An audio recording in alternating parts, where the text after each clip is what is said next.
TDP జాతీయ ప్రధాన కార్యదర్శి మంత్రి నారా లోకేష్ను డిప్యూటీ సీఎం చేయాలని టీడీపీలో డిమాండ్స్ రోజురోజుకు పెరుగుతున్నాయి. ఇటీవల చంద్రబాబు సమక్షంలో పార్టీ పొలిట్ బ్యూరో సభ్యులు శ్రీనివాసులరెడ్డి ఈ ప్రతిపాదనను తెరపైకి తెచ్చారు. కాగా శ్రీనివాసులరెడ్డి ప్రతిపాదనకు తెలుగు తమ్ముళ్లు ఒక్కొక్కరుగా మద్దతు తెలుపుతూ బలపరుస్తున్నారు.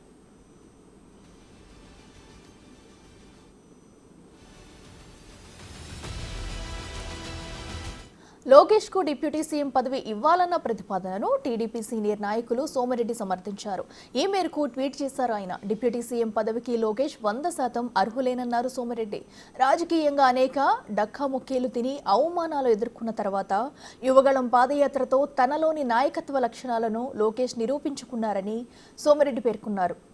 లోకేష్ పోరాట పటిమను చూసి కేడర్తో పాటు రాష్ట్ర ప్రజానీకం కూడా అండగా నిలిచిందన్నారు. ఆయన నాయకత్వాన్ని చూసి ప్రజానీకం జైకొట్టిందని, డిప్యూటీ సీఎం పదవికి లోకేష్ అన్ని విధాలా అర్హుడేనని, ఆయన పేరును పరిశీలించాలని పార్టీని కోరుతున్నట్టు తెలిపారు సోమిరెడ్డి.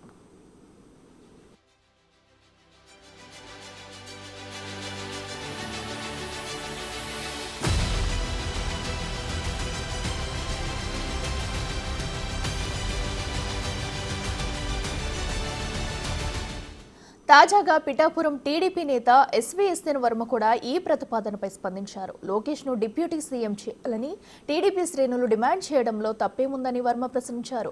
పార్టీ కోసం లోకేష్ చేసిన కృషిని వివరించారు. తెలుగుదేశం పార్టీకి వెన్నుముకగా ఉండి నడిచింది నారా లోకేష్ అని గుర్తు చేశారు. దేశంలో మొట్టమొదటిసారిగా ఓ రాజకీయ పార్టీ కార్యకర్తలకు ఇన్సూరెన్స్ సదుపాయం కల్పించింది లోకేష్ అని గుర్తు చేశారు.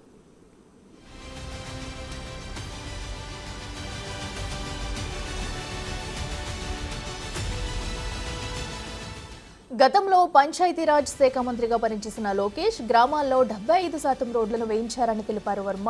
భవిష్యత్తులో టీడీపీని నడిపించే సత్తా లోకేష్కు ఉందని ధీమా వ్యక్తం చేశారు. టీడీపీ కష్టకాలంలో ఉన్న సమయంలో యువగళం పేరుతో లోకేష్ 3000 కిలోమీటర్లు పాదయాత్ర చేశారని వర్మ గుర్తు చేశారు. యువగళం కార్యక్రమం ద్వారా టీడీపీ కార్యకర్తల గుండెల్లో లోకేష్ ధైర్యం నింపారని తెలిపారు. పార్టీ భవిష్యత్తు కోసం లోకేష్కు డిప్యూటీ సీఎం పదవి ఇవ్వాల్సిందేనని వర్మ స్పష్టం చేశారు.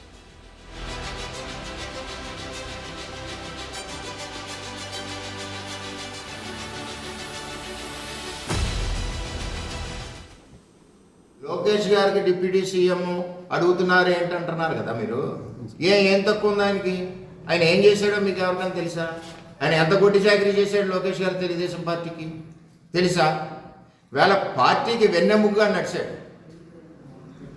ఒక సైడ్ చంద్రబాబు నాయుడు పరిపాలన చేస్తుంటే 2014-19లో రాష్ట్రంలో రూపాయి లేకుండా చిల్లిగా లేనప్పుడు పార్టీని అనుకుని నడిపించి వెన్నెముగ్గా ఉన్నాడు.